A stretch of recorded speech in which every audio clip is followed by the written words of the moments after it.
voulais vous partager un petit peu mes réflexions au sujet de ce que c'est animer. Qu'est-ce que ça veut dire? Le premier réflexe que j'ai eu, c'est d'aller voir dans le dictionnaire.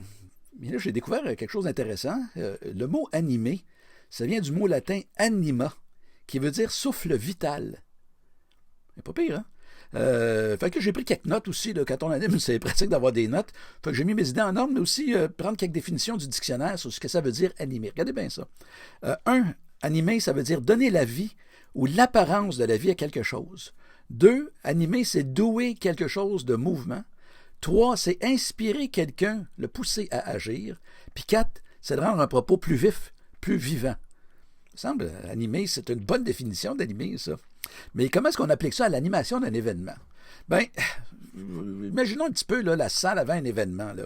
Vous avez des chaises, des tables, la sonorisation, le décor, vous avez de la projection peut-être. Je ne sais pas ce que vous avez mis des choses sur la scène. Si votre événement est un petit peu important, vous avez un déroulé, un script pour votre animateur qui est peut-être déjà posé sur le pupitre. Bref, il y a des choses. Ensuite, imaginez là, les participants qui rentrent. Je sais, là, vous l'avez tous vu, là. Ils arrivent dans la salle, on ouvre les portes, OK, c'est le temps. Là, ils arrivent avec leur énergie, ils arrivent avec leur journée, ils arrivent avec leur histoire personnelle, ils arrivent avec leur envie plus ou moins grande d'être là, en fonction du sujet qu'on veut traiter. Fait que tout ça, c'est quelque chose, mais c'est pas encore un événement. Ça commence à être un événement quand on commence à l'animer, quand on commence à y donner de la vie. Puis ça, je trouve que ça commence à dire c'est quoi un animateur. Parce que quand on regarde un animateur puis qu'on dit pourquoi il est bon, ou une animatrice, là, parce que c'est quelqu'un qui était dynamique, qui donnait de l'énergie, qui nous impliquait, qui nous engageait, qui était interactif, qui avait de l'humour. Bref, c'était quelqu'un qui était vivant, qui donnait de la vie. Hein, on dit, c'est ça qu'on dit d'un bon animateur, c'est parce qu'il a donné de la vie. Hein, Lucie de la Rousse, il dit animer, c'est d'inspirer les gens à agir. Ben ça, c'est vrai. Peu importe la taille ou le décorum de votre événement. Dans un mariage, l'animateur, il inspire les gens à danser, à chanter, à faire des affaires ensemble, à faire des toasts aux mariés. Hein, il les engage.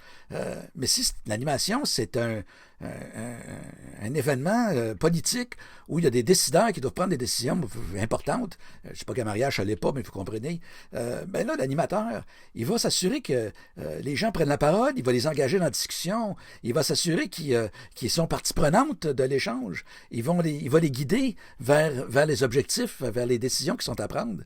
Fait que ça, je trouve que ça veut dire qu'un animateur, peu importe l'environnement dans lequel il vit ou il travaille, il y a toujours ce rôle-là à faire, de donner de la vie. Vous savez, comme moi, un animateur qui n'a pas d'énergie, qui ne donne pas de la vie, c'est pas un bon animateur.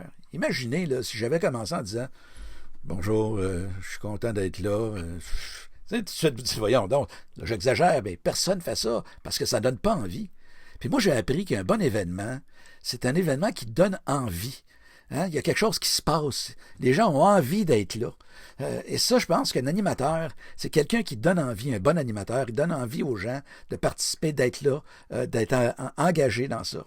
Et ben, si vous êtes humain, si vous êtes comme moi, quand il y a de la vie, puis qu'on a envie, ben ça fait un événement réussi.